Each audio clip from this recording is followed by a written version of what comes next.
Okay, so it's Friday afternoon and we could all use a little mood boost heading into the weekend, right? Yes, exactly. I spoke with Dr. Pete Loper, a physician with a focus on mental health and wellness, about ways to sort of get the serotonin flowing. There are 6 research-based ways to boost your mood and quickly. Dr. Pete Loper says each of these things takes little to no effort, but makes a big difference in the way we feel. First up, take a cold shower. If you turn that cold water on and you get in, it actually will release a little dopamine and maybe even a little norepinephrine, but really it's the dopamine that's going to make you feel good. And that feeling of boosting your mood is kind of sustained for a few hours after you take that cold shower, believe it or not.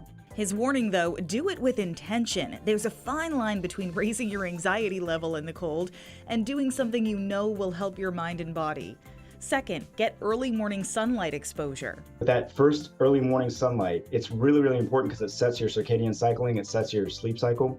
And we all know the direct correlation between good sleep and good mood. The other thing too is that the early morning sunlight stimulates a little serotonin release, and serotonin is one of those neurohormones and neurotransmitters in our brain that makes you feel good. So while you're sipping your coffee or your tea in the morning, make sure you open up the curtains and really soak it in. Yeah, and the best thing to do is actually go outside and kind of be present in the sunlight. Sometimes those windows that we have in our houses, they have some UV protection, and so it's actually nice. It's more effective to go outside and sit on the porch and get that early morning sunlight on your face. Open those eyes and make eye contact. That's third on the list. Okay, so this is huge, right? And so we were in the isolation epidemic before COVID started. Now we're even more isolated, and human beings are inherently social creatures. Anytime a human being is isolated, your mood's going to suffer. And so one of the most important ways to make sure that you're engaging with other people is just look them in the eyes. Making that meaningful eye contact, it also releases a neurotransmitter, a neurohormone called oxytocin. And that oxytocin actually really does boost your mood and makes you feel better. Making eye contact with somebody can really change you. Yeah, it can change your emotional state, change you in a meaningful way, especially if you're having good conversation. It's not just the superficials, hey, how are you doing, kind of thing. You sit down with intention, make eye contact, and engage in that conversation. Fourth, give and receive a hug. Yeah, again, human beings are inherently social creatures. So that hug, it's like another oxytocin boost. That personal contact, it reinforces the sense of belonging and connection and boosts that oxytocin and can make you feel really, really good.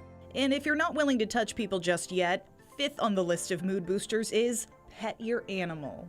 Yeah, so petting your animal, it's the same kind of process. And in fact, the domestication of dogs, it occurred because the dogs kind of hijacked our oxytocin pathway. We made eye contact with dogs, and there were certain dogs that were more, or wild, dogs that were more prone to sustain that eye contact with humans. And they were selectively bred, and now we have domesticated dogs. But yes, so pet your animals, make eye contact with your animals, snuggle, cuddle with your animals. It releases a number of feel-good hormones and neurotransmitters, not the least of which is oxytocin once again.